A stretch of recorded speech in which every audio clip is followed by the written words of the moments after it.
Wali setan ini mengajak kita untuk fanatisme, taklid buta, ngikutin ajaran nenek moyang. Dibisikkan, oh mereka lebih ngerti, lebih paham dari engkau. Sehingga sulit orang yang seperti ini, yang fanatis ini mendapatkan nasihat. Dapat nasihat, sulit untuk menerima. Dan kalau kita ngelihat, kenapa orang-orang Mekah itu kok nggak beriman sama Nabi Muhammad SAW? Di awal dakwah Nabi SAW. Apa penyebabnya? Fanatisme. Kenapa Abu Thalib itu nggak beriman? Nih kita lihat ya kejadian Abu Thalib, pamannya Nabi SAW, yang dia membesarkan Nabi. Dia tahu keponakannya tidak pernah dusta. Dia tahu dengan amanah keponakannya. Dia tahu dengan semua kemuliaan, kebaikan yang dilakukan oleh keponakannya. Karena hidup bersama dia. Sehingga dia tahu banget sama ponakannya ini. Kenapa nggak beriman?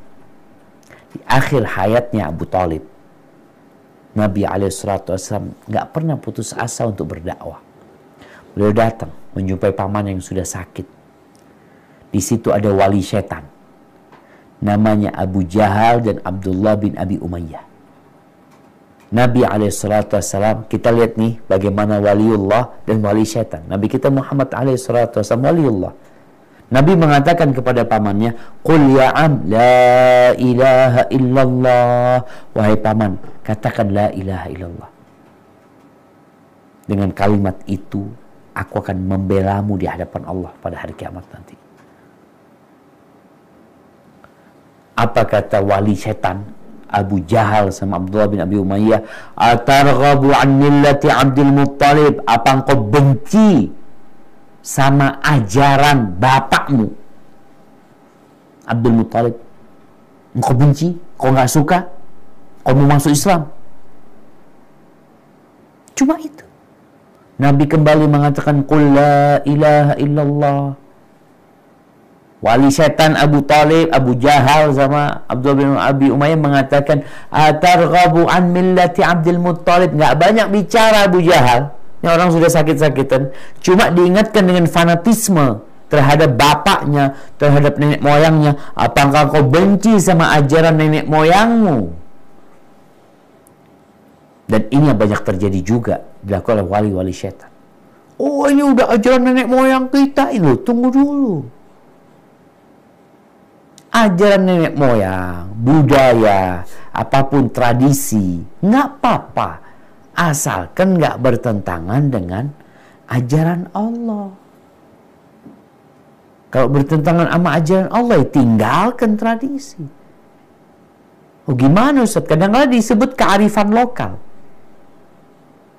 Kearifan lokal itu standarnya tidak bertentangan dengan Al-Quran dan Sunnah.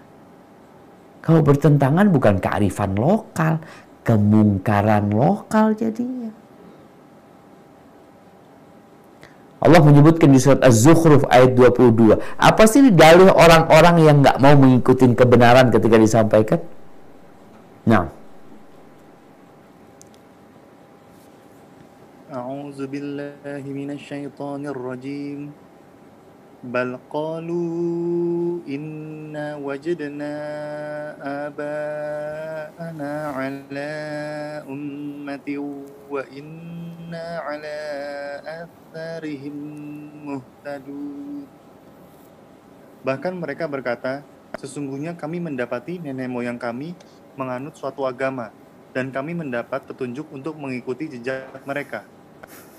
Mau ngikutin jejak mereka. Ini fanatisme. Ini berbahaya sekali. Makanya Imam Syafi'i ketika disampaikan kepada beliau, kalau engkau melihat orang yang berjalan di atas air, jangan diikutin. Jangan kemudian dikatakan itu waliullah. Sampai kapan? Sampai kita melihat apakah amalan dia sesuai dengan Quran dan Sunnah. Maka dikatakan oleh Imam Syafi'i rahimahullah ta'ala, walaupun orang itu terbang, bisa terbang dua orang, jangan kemudian kita, oh ini wali Allah, anak ikut dia.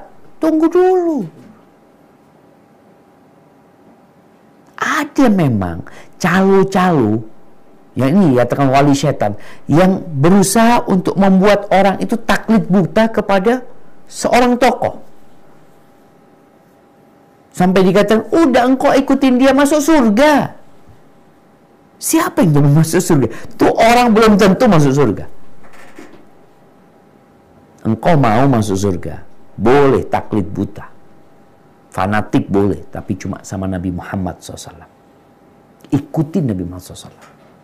Maka Imam Malik ya, ketika beliau memberikan nasihat kepada murid-muridnya agar tidak taklid buta, tidak fanatisme terhadap guru, terhadap kelompok, kepada ormas, beliau mengatakan kullun yu'khadu min qawlihi wa yurad. Ingat, semua orang itu pendapatnya bisa diterima dan bisa ditolak. Illa sahibu hadzal qabr, kecuali yang dikuburkan di sini, yakni Nabi Muhammad sallallahu alaihi wasallam. Makanya nanti pada hari kiamat tuh para pengikut menuntut tokoh-tokoh yang mereka ikuti. Apa kata tokoh-tokohnya?